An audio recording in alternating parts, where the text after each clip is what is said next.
Hey, everybody. Welcome back to Raw and Unscripted with yours truly, Christopher Rausch, the place where I help you overcome your self-created crap without the self-help fluffy bullshit.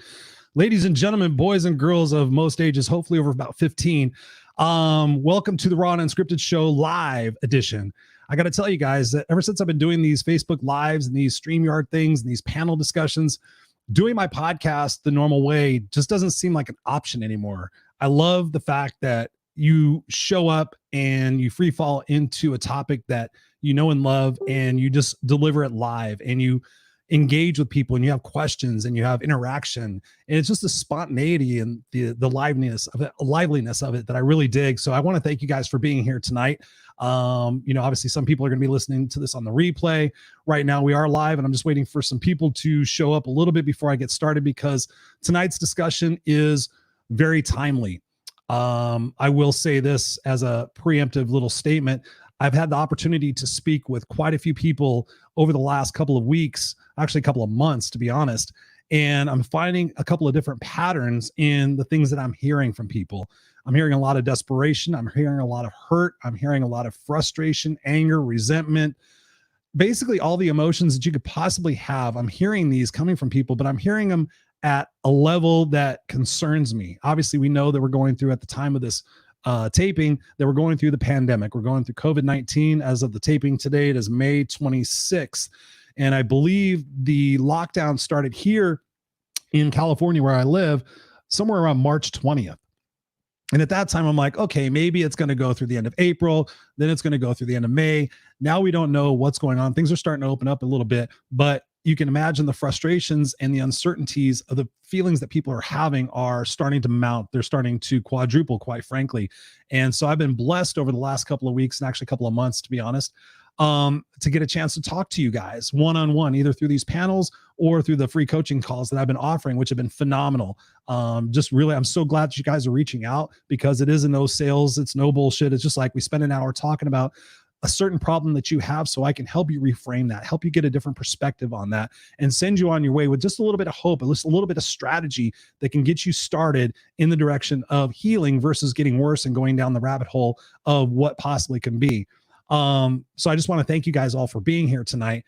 And tonight's discussion is really just about putting yourself first. Now, I know that from personal experience, honestly, that putting yourself first is difficult. It's challenging.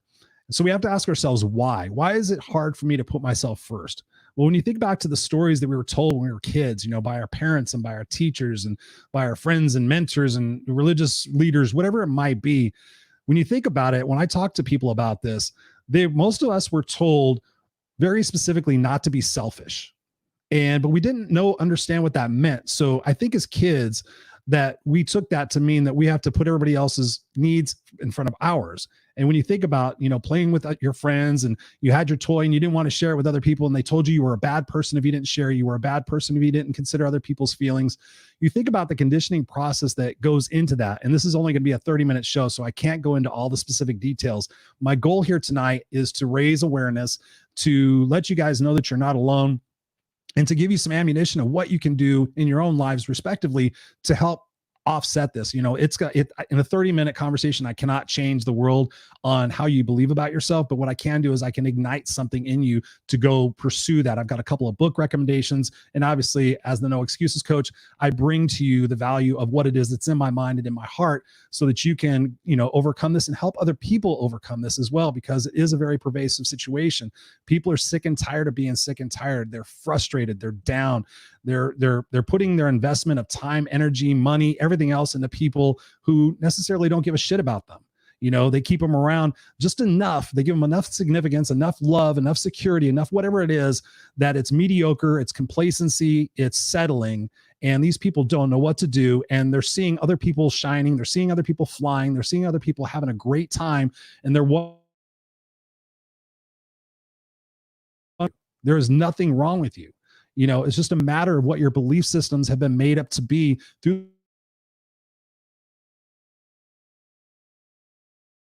Was it the 4 agreements? Was that I was just going to mention?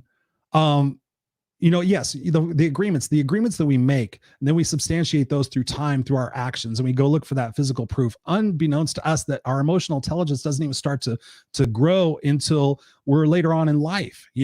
We're born as these malleable, impressionable minds, and these people come in who don't have any experience themselves, and they dilute us with all these emotions and thoughts. And, oh, you better take care of this first, and this is more important than that, and da da da. So even as little kids, we're confused as what the fuck to believe, and so we carry that into our relationships in life. We stay in relationships that we're not happy in because we get a little validation. We get a little bit of this. Oh, I don't want to hurt that person's feelings. Oh, they just went through this. We constantly put other people in front of us. And what does that do to us? Right? I mean, consider the fact of, what happens when you feel like you're not getting enough out of a situation. You're not getting out enough of a bargain. Good evening, guys. Good to see you. It's a little harder for me to read the comments as I'm flowing.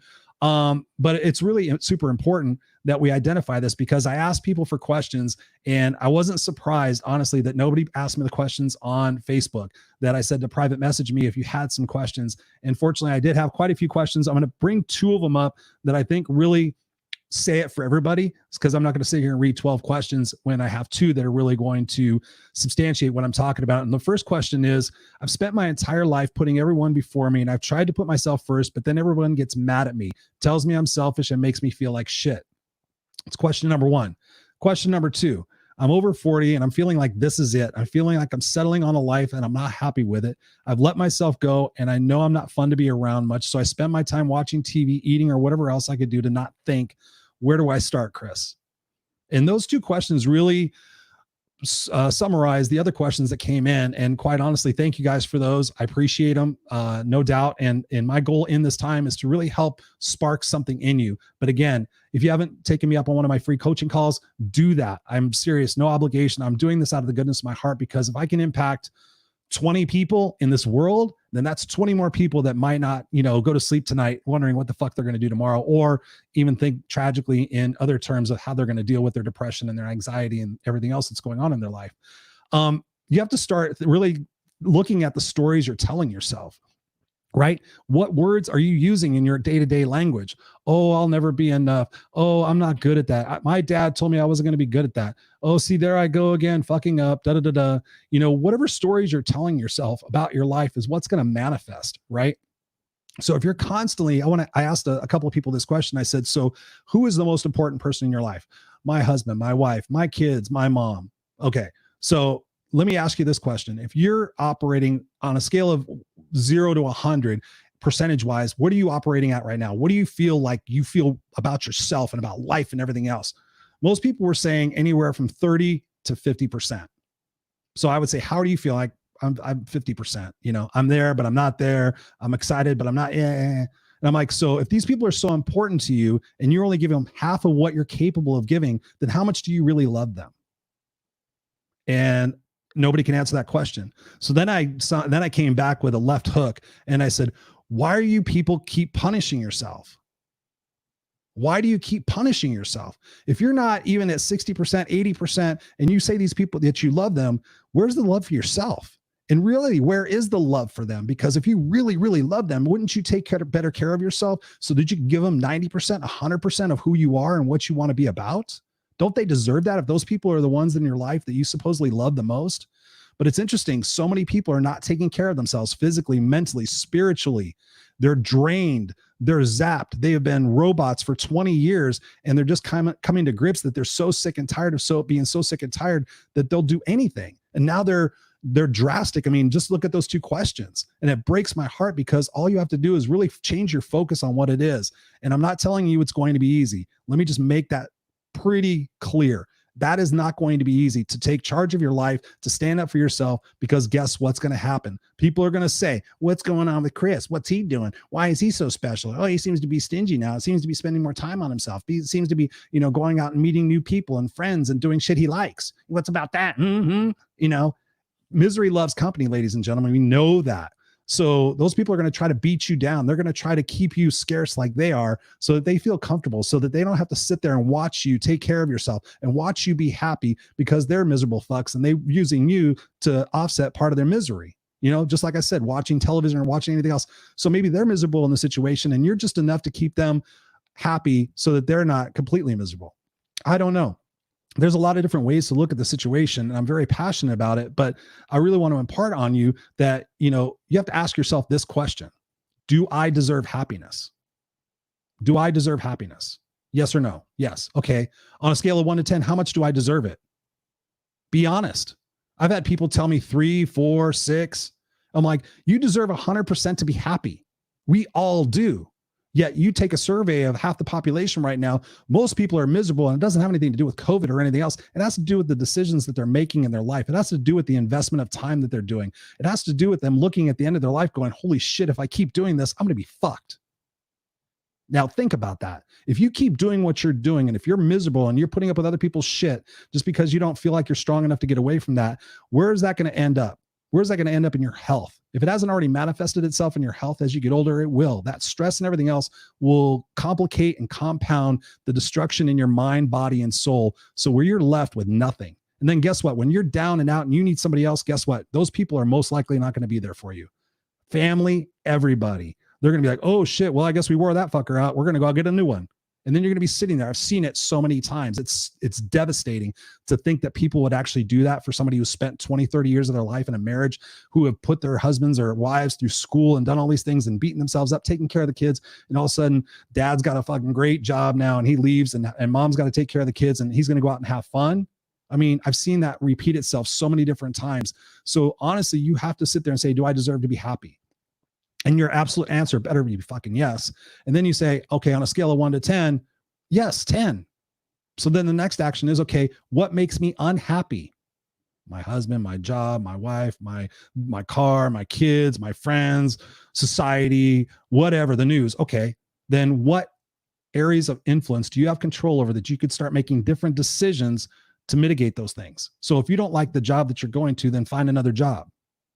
Oh, I get a million excuses. Oh, but Chris, you don't understand. I've been there for so long. I'm over this age. Blah, blah, blah, blah, blah. Excuse. And I said, so let me just make sure I can understand what you're saying. So you know you're miserable, and yet you wake up every single day and you get dressed and you go to a place that makes you miserable on purpose because you don't have what to change it. You have all these excuses, but why can't you overcome those excuses to change it and be happy? Because you ultimately don't believe you deserve happiness. You're punishing yourself for something. You guys are punishing yourself. Every time I said that to somebody in the last couple of weeks, they all went, you're fucking right. It was like this epiphany, and it just made me want to do this show and really reach out to you guys that are hurting to, first of all, come and talk to me, because I believe these people actually feel a lot better from what it is that we talked about in that hour. So I'm very grateful for that. But you have to sit there and, think about what your actions are. If you're unhappy, number one, are you taking care of your health?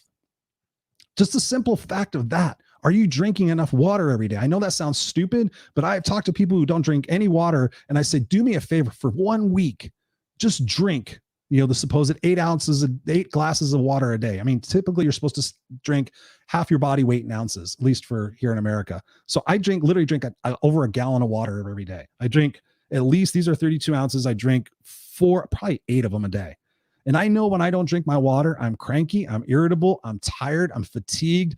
I get to be bitchy. I get to be negative. I don't get to be, but I tend to be like that. So just drinking water every single day. So I get these people on a stupid program called Health. Drink your water every day, go for a 20-minute walk every day, and journal every day, and read or listen to or watch something that moves you, that is your personal growth. Can you spend an hour every single day on yourself for the next 365 days? Do you imagine what you would feel like and what you would be like? I don't have time, Chris. If you can't find an hour in the day to do those exercises and do those things and take responsibility for your life, then you will be miserable. And I'm sorry to say you deserve it, because if you know that you're miserable and you're not doing anything to change it, then you're the one responsible, not society, not your parents, not the teachers, not anything. Go stand and look in the mirror and say, listen, I'm unhappy and I am the one that has to change it. And like I said before, yes, it's tough. Yes, it sucks. Hurt. Yes. Everything.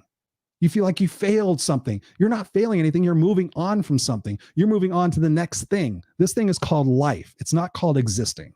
And most people are existing versus living. That's another great point that I've noticed out of the last couple of weeks is people are existing. They're playing the someday game. Someday when this and someday when that. And oh, but there's this and oh, but there's that. Then fucking deal with it. If you have a deadbeat husband who's not taking care of your kids, kick him out of the house. Oh, but we're not going to you're going to figure out a way to make it. You're downsize, do something, go rent a room, but be happy with your kids. Do whatever it is that you have to do to make it happen. Because trust me, later on in life, they're going to thank you for that. They're going to look and say, wow, you set the example of what it is that we can do. You know, I've seen so many moms out there stay in horrible relationships with their husbands. And then I've seen it. Their daughter was 7 years old, and now their daughter's 17 years old. And guess what? Her daughter is in a horrible relationship with a boy. And guess who set the example? Guess who feels like shit now? She can't go back and change the situation anymore. But guess what? She wishes. She goes, I should have moved into my car. I should have done everything to protect my daughter, because guess what? I told her what is acceptable to do based on my actions. You know, you have to take responsibility for this stuff. It's not easy, but it's doable. And guess what happens? If you're miserable right now and you spend the next 6 months, you know, going through the grit and the dirt and everything else and finding your light, guess what? And you're not miserable anymore. You're going to look back on that situation and say, God, I should have done that earlier. The people I've coached who have gone through those situations where they've spent enough time with me and they've done that, they're like, God, Chris, where were you before? It takes that nudge. It takes that serious consequence of, if you don't change what it is that you're doing and who you're with and how you're focusing on yourself, then guess what? You're going to get to be an older age, and it might not be that old. You're going to be in the hospital. You're going to have some sort of illness, and you're going to wonder, wow, maybe if I just ate a little better, had a little bit more exercise, had a little bit more fun, went to, you know, got up in the morning with a little spring in my step, focused on what's positive, made a contribution in the world, where would I be today? Would I be another 10 years older, 20 years older? What would it be? What would my kids be like? You know, you have to consider all the situations, all the variables of it, because sometimes we think we're doing the best we can, but our best is never our best. You know, if you don't go to sleep every night exhausted, that is not your best. If you go to sleep every night on time and you're miserable, that is not your best. I challenge you to do this. Go to the mirror every night when you're miserable and say, wow, today was a great day. I really busted my ass to change my situation. No, I watched the new Netflix, whatever series. No, I did this, or I did this, you know, whatever your addiction is, or whatever your short-term gratification is. No, you did that. Well, guess what? Then you get to wake up tomorrow and do it again. But maybe tomorrow you wake up with a decision that you're not going to do that. You're not going to accept that anymore. That you're going to wake up and you have a different idea in your mind that you're going to be, that you're going to be kick-ass. You're going to be unstoppable. Let me pause there for a second. Oh, what's up, Scott? Good to see you, brother. So much truth. Yes, yes. So great to see you guys here. I thank you guys so much for being here. I haven't had a chance to look up the screen. It's something that's very dear to me, guys. I'm so glad to see you guys here. What's up, Deanna? Great to see you. Shane, Cindy, my club, my people are here. Yes, this is serious business. You know, I'm finding when I'm in these conversations that but Chris, and they're trying to tell me all these justifications for why they think that way. And I'm like, where is your past? Where is your past? And they literally, I could imagine that. Well, I've done a couple of video ones, but I can imagine they're looking around. Your past is gone. You know, it goes back to the analogy. Like, if you got in your car, I want you to get in your car tomorrow. Well, you can't do it tomorrow, but, you know, get in your car and try to drive to work backwards. You know, just look in the rearview mirror the whole time and try to get to work. You cannot do that. Life is right now. Life is in the moments that are right here with us. And I'm living it with you guys. I have certain situations in my life that come and go where I have to deal with things, that make decisions and determinations and work harder at certain things because I fight for what's right and what's fair. I fight for which that matters. You know, it's not my legacy that I want to go down in flames, that I let everybody else kick my ass throughout my life. That's why I left my mom in that motel. If you guys know my story, I had to make that decision. That decision hurt me to no end, to look at her in the face and say, Mom, I have to go.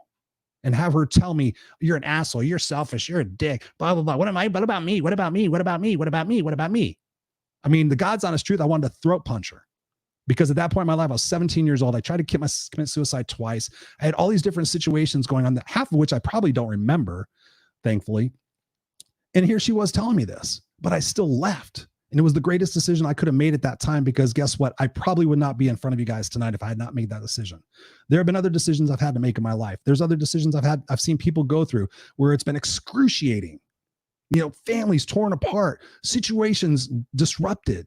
But guess what? 12, 18 months down the road. Oh my God, Chris, that's a long time. But guess what? The time's going to go by anyway, and you're still going to be miserable, probably more miserable. But 18 months down the road, you could be looking back at your life going, wow, that was tough, but fuck, that made me stronger. You guys know I have a tattoo right here. It's no joke. I had to put it on here. What doesn't kill me only makes me stronger.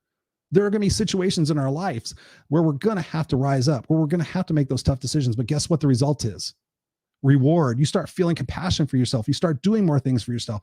You start feeling better. I've seen people go from the lowest of lows to starting nonprofit organizations because they don't want those people to go through that anymore anyway. You know, parents and teachers and kids that have gone through stuff. Now they're starting nonprofits and they're going out and speaking to schools and teachers and organizations because they don't want what was happening to them happen to anybody else. They've taken their pain and turned it into their, I think I said it the other night, they've taken their trash and turned it into their treasure. You know, those are all decisions you guys can make. So you have to stop looking back and looking back in the rearview mirror. And, you know, one thing that's really helped me in my life and still helps me to this day is sometimes you have to believe in the positivity that other people have for you, right? I've had people tell me like, Chris, oh, you're a great coach and you should do this and you should be a speaker and you should do this.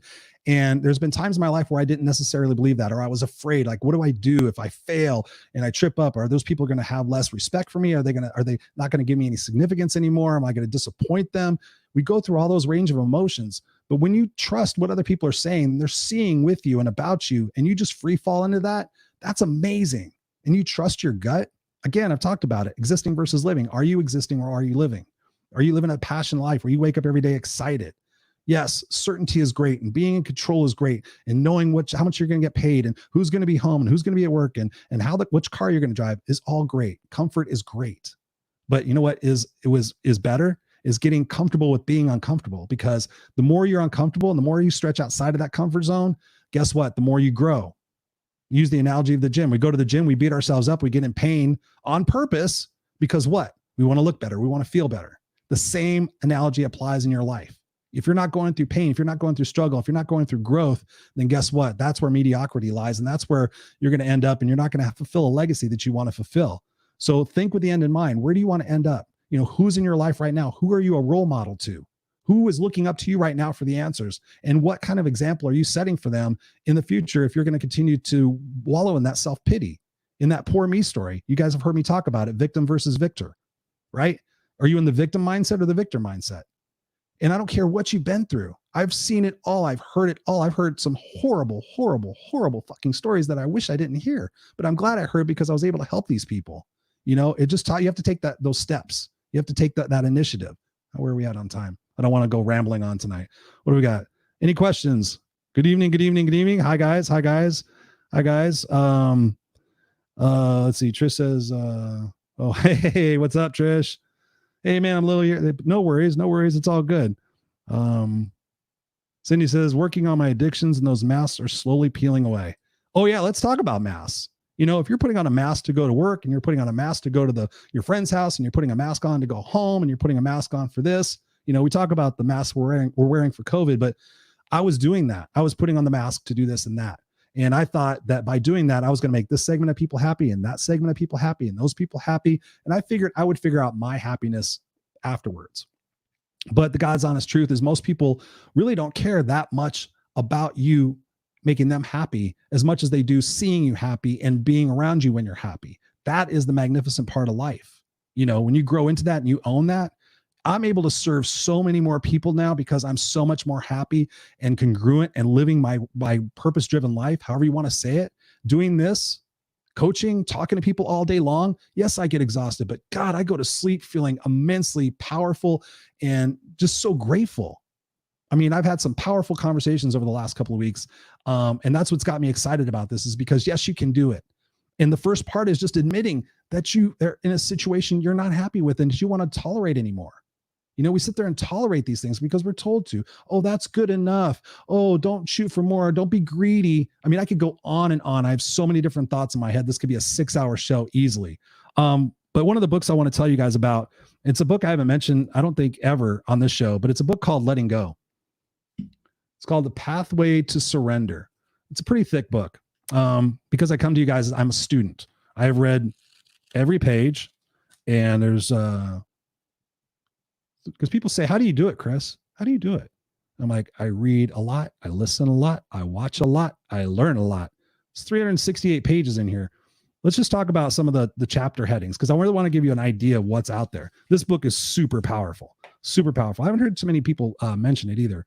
The mechanism of letting go. What is it? Feelings and mental mechanisms, feelings and stress, life events and emotions, mechanisms of letting go, resistance to letting go. Yeah, we don't want to let go because it's freaky. What's going to happen? Let me ask you a question. Can you predict the next 5 minutes? Can you predict the next 5 days? No, you can't. It's all uncertain. Every bit of it is uncertain. Every single bit is uncertain. So when you're fighting for uncertainty, guess what you're doing? You're missing the moment. And you guys have heard me mention that so much. That's why my Facebook posts say, no excuses, coach, no regrets, moments, unstoppable, whatever it is. But there's a form of that, because when you're in the moment, you can't worry. You can just live and be excited about whatever's going to unfold next, and that you're going to be strong enough and powerful enough that whatever comes your way, you're going to go, okay, well, this is going to suck, but guess what? I'm going to get through it. That's why I put that tattoo on my arm, because I was like, all right, let me think about that. The anatomy of emotions. The goal of survival. Sometimes we just think we're supposed to survive instead of get out of our survival mode. That's what my coach, Sally Anderson, taught me. She says, oh, fuck, mate, you're always in survival mode. I'm like, no, I'm not. I'm in winning mode. She says, oh, no, you're constantly trying to survive. You're thinking about all the different plans, and you're in survivor mode. And once I got out of that, then I was like, wow. I didn't see the difference, because you can't see the picture when you're in the frame. But when you have an outside person telling you and you're talking to them, you're like, you know what? Shit, I didn't see it that way. How many of us do that? I didn't see it that way. You have a great perspective. No, we get into our defense mechanism like, no, I'm not. No, I'm not. No, I'm not. And like, damn, they're right. They're right. They're right. I don't want to admit it. I don't want to be wrong. That's a whole nother subject. I don't want to be wrong. Apathy, depression. I can't versus I won't. I mean, choosing the positive, grief, how to deal with grief, anger, desire, pride, courage, peace, love. I mean, again, the book's called Letting Go. What does it cost? I don't know. $15. Is your life worth $15? You know, it's about the responsibility that you're going to take for the situations that are causing you to be upset, causing you to live a mediocre life. You know, what is it that you want to do? I mean, number one, you have to decide. Well, first you have to admit, yes, I'm miserable, and I don't want to be miserable anymore, and I deserve to be happy, and I'm willing to do what it takes to be happy. That's it. And then start doing the act on that. You know, I don't have much money, Chris. I don't have any money. It doesn't take any money. I mean, I can't say it doesn't take any money total, but autobiographies, YouTube videos, podcasts, you know, Facebook lives like this. Continue to immerse yourself and educate yourself in what it is that you do have control of. Read autobiographies of people who've gone through this stuff. I mean, there's millions of people out there who've gone through worse stuff than I have, and I'm amazed at what they've accomplished. You know, you have to commit. You have to make the commitment. Don't do it half-assed. Oh, I'm going to talk to my husband and maybe see about this. I'm like, what's this maybe? What's maybe? Just commit to it. Are you going to do it? Are you not? Yes or no? So many people want to get out of saying a yes or no answer because they want to substantiate it with a maybe, or, well, there's this and there's that. No, just stand up for yourself and do the work. Because guess what? You ask yourself this question: what's going to happen if I don't do anything for the next 12 months? What's going to change? And then people go into the, well, I hope that, you know, I'm like, okay, what has hope got you so far? Well, I just wish they would. Yeah. How's the wishing working out for you? Well, you know, I pray every night, and I love prayer. Great. But guess what? It all takes action. It takes commitment. It takes energy. It takes swagger. It takes that rawness. You have to get pissed off. You know, that's why I talk about pain being leverage. Until you're pissed off enough, you won't change. It's like if you heard the story about the dog laying on the nail on the front porch, and people walk by like, why is the dog just moaning? Why doesn't he just get up and move off the nail? And the guy on the rocking chair says, the pain hasn't gotten bad enough for him yet. So I ask you, has the pain gotten bad enough for you yet? Are you struggling? Are you hanging on? Are you hoping to survive? I mean, think about that. I'm just hoping to survive. Wow. There's so many people out there right now who have way less than we have, and they're thriving. They're doing the best that they can with the situations they have. They're taking that responsibility. They're looking in the accountability mirror. They're calling people out. You know, who are your 5 people? List the 5 people that you're around the most. It's a simple exercise. Take out a piece of paper. You can do it in less than a minute. Write out the 5 people you're around the most and just say positive or negative. Don't wishy-washy, positive or negative. Do they hold you accountable? Do they grow you? Do they tell you the truth? Do they get you to go to a higher level, or do they drag you down? Or do they make you miserable? Do you just can't stand the way they chew anymore? I heard that the other day. I can't stand the way they chew. I thought it was funny. You know, so people are desperate and they're looking for that. I mean, what ideas do you guys have? I mean, it's crazy what's going on. Seeing if there's anything out there. Scott says, my brother Scott How do you get into player creator mode and break away from our trauma? Victim mode is so much more comfortable. Oh yeah, obviously. I mean, you and I could talk about this for 17 hours, dude. You know, like I said, it's a matter of, first you have to recognize that you're in that mode. So many people are in this default mode. They're like, okay, blah, blah, blah. Like I was in survivor mode. Didn't even see it. I'm like, no, I'm past survivor mode. I was way out of that a long time ago, but no, I was not. I was kidding myself. So you have to identify and recognize that. What you have to do is you have to rewrite your perspective about that. Great question, Scott. Thank you. You have to rewrite your perspective about that. It didn't happen to you. It happened for you. And if you choose to use that, even in the worst situations, and I've heard them, if you use those in the worst situations, you say, okay, what can I do to this? How can I take this? You know, like I said, trash into treasure. Reframe your perspective about it. Those people who trained us, who taught us, who are our guardians and mentors and everything, they were fucked up. You know, they didn't have necessarily access that we have today to the information that we have. I can go on and Google right now, what does a 3-year-old think? And I could go, wow, I could get in that headspace. I need to figure out what my son is going through. Most people don't do that. Most people look at a 3-year-old and go, why don't they get it, motherfucker? And we start bitch pissing them on, and we put them on restriction. We put them on timeout. They're 3 years old. Think about when you were 3 years old. Think about when you were 5 years old. Think about the things you were told. I mean, let's not even get into the lies we were told. Santa Claus, the Tooth Fairy, the Easter Bunny. Oh, by the way, those are all fake. Okay, so you're lying to us to make us believe shit that's not true. Okay, great. And then we go tell the truth, and we're told about a white lie. And then we have to figure out, okay, do I tell the truth or do I tell a white lie? Just those examples are enough to realize how fucked up we can truly be. So yes, Scott, rewrite your perspective about that, and definitely get around the right people. Get a coach, get a mentor, get accountability partners, get somebody who's going to hold you to the fire. When you say next week, I'm going to do this, this, and that, and then you don't do that they get in your ass and say, why didn't you do that? And then you start to develop this thing called integrity. You're like, well, shit, you know, I really respect them. I'm not going to let them down anymore because those are quality people in my life. They're trying to grow me and make me better. Geez, I'm going to do that. And then you do that and you're like, wow, this feels kind of good. Like I did 75 hard last year. You know, go look at the program. I'm not going to tell you about it. 75 hard was challenging. It wasn't undoable, but it was very challenging for me physically, mentally, with everything else I had to go on. But I knew I could push myself. And that's what I was talking about. What is your best? What is your best? Your personal best? Oh, I did the best I could. We were given that as a free pass when we were kids. Christopher, did you do your best? Yeah? Okay, we'll try harder next time. That's it. Okay, I can go play. Wow, that was easy. Yeah. Oh, what's the next? Did you do your best? Yeah, I did my best. Who challenges on what our best is? You know, are you waking up in the morning and spending time before everybody else wakes up and reading a book that's going to grow and promote you? Are you doing that? Oh, I need my sleep, Chris. You don't understand. You're going to sleep when you're fucking dead. And guess what? You're sleeping through half of your life anyway. So what does it matter? Get up a half hour early, go for a walk, listen to a podcast, come back and do something, and spend your day focusing on what's right in the world instead of what's wrong. Focus on taking responsibility for your actions. Focus on rewriting your story for what has happened in your life and how you're going to use that as ammunition to get out of the situation that you're in. Because guess what? Nobody's going to do it for you. There's no ambulance. There's no fire truck. There's nobody that's going to come here and say, oh my God, you poor thing. Here, come stay here in this nice house. Come here and have all this money. Here, we'll take care of you. No, it ain't going to happen. That's not going to happen. So you have to decide if you're worth it and what actions and what sacrifices you're going to make in order to make it happen. That's truly what this is about. And I've talked to some pretty strong people who did not realize how strong they were until I asked them a few questions on these calls, and in under an hour was able to help them reframe their situation to one of positivity and to be there for them. So you have to really think about what it is that you want to do. I'll put the link in the comments if you guys are interested in a calendar session or a coaching session with me. Again, nothing. It's just I'm doing it out of the goodness of my heart. Yes, I've had a few people hit me up for coaching, and I've been very blessed by that. So yes, thank you. It's not like I'm not getting anything out of it.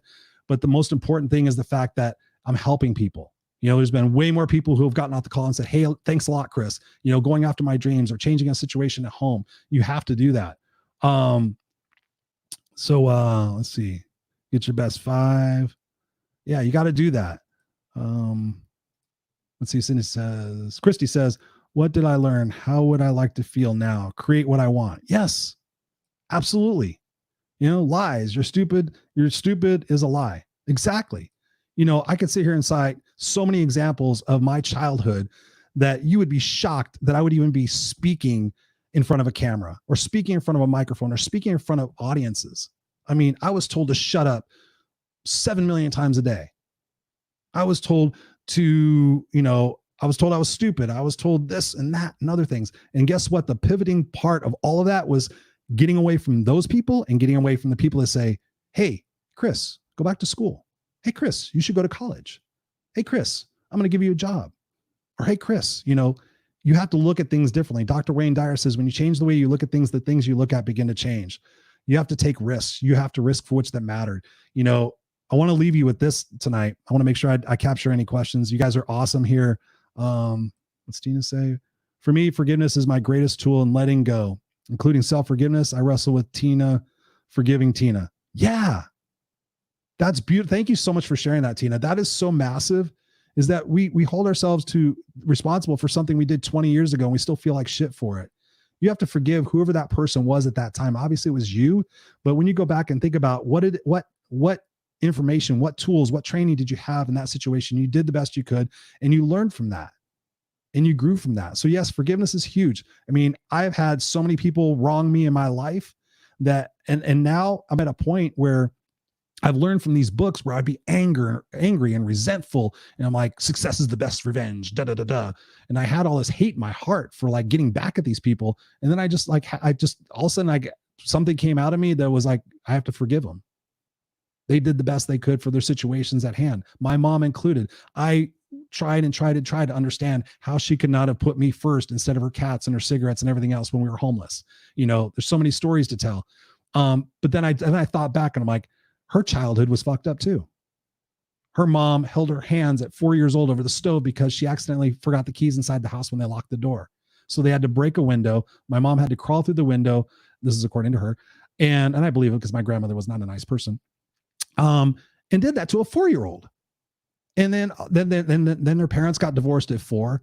And so I started looking back as an adult and going, wow, if I would have gone through those situations during those years, this is back in the 40s. I think she was born in 42, the 40s and 50s, things were way different back then, and she grew up awkward and weird. And guess what? And then she tried to fix herself and screwed herself up more. And then poof, here comes Chris, February 26, 1969. All right. In the God's Honest Truth, in case you don't know this, she was going to place me for adoption. Most people don't know that. It's another story. It's another book I'm writing, but, yeah, she was going to place me for adoption. And I asked her why. And she goes, they placed me on my chest and said that, and I just looked at you and I said, it's just you and me, kid. And I was like, well, thanks. I appreciate that because everything happens for a reason. I went through all those situations to make me the person I am today. And I'm super proud and confident in the person I am today. Do I have weaknesses? Do I have fears? Do I have uncertainties? Yes, I'm fucking human. We all are. But guess what? I am leaps and bounds better than when I was 16 years old, or when I was 25 years old, when I was putting the mask on and being this, or drinking too much because I was scared to be in public and just to be myself. I mean, there's stories and stories of going on and back and forth, but ultimately you just have to decide that you are worth happiness. You deserve happiness, that you deserve to wake up every day and feel excited about life. Not every day is going to be great. No. But guess what? It's a lot better than the converse. We're waking up every day and you're miserable and you're like, okay, I just have to get through this, hoping, wishing, and praying that something's going to change magically. It's not going to change. What else we got here? You guys are so awesome. Thank you so much for being here. Yeah, stop lying to yourself. I mean, it's so much. And there's just so much to share. And I'm going to continue to share both here on the Raw and Unscripted show and also on our Friday night lives that we do with my best friend right now, Scott Goyette, my brother from another mother. That's what we're doing. That's how we're turning our growth. Both Scott and I are going through a lot of stuff right now, spiritually and emotionally.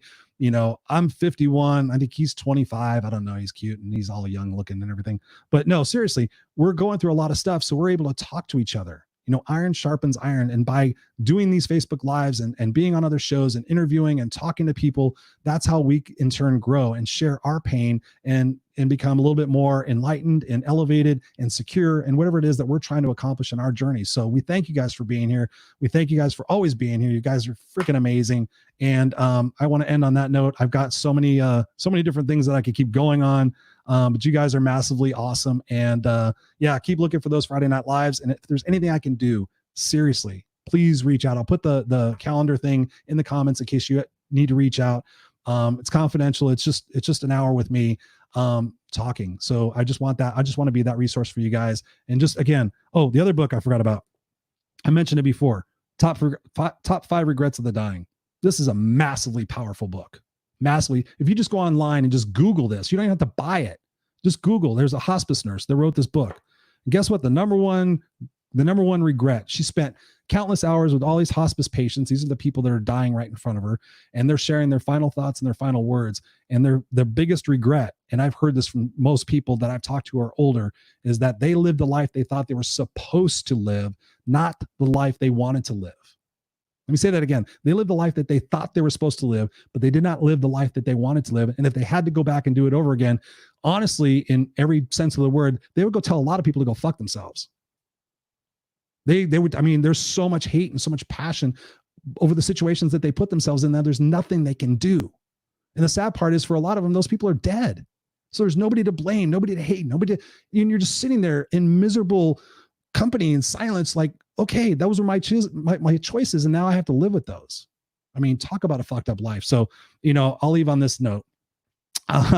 What's up, Pam? So great to talk to you and interact with you today, and being on your show. Yesterday was so good.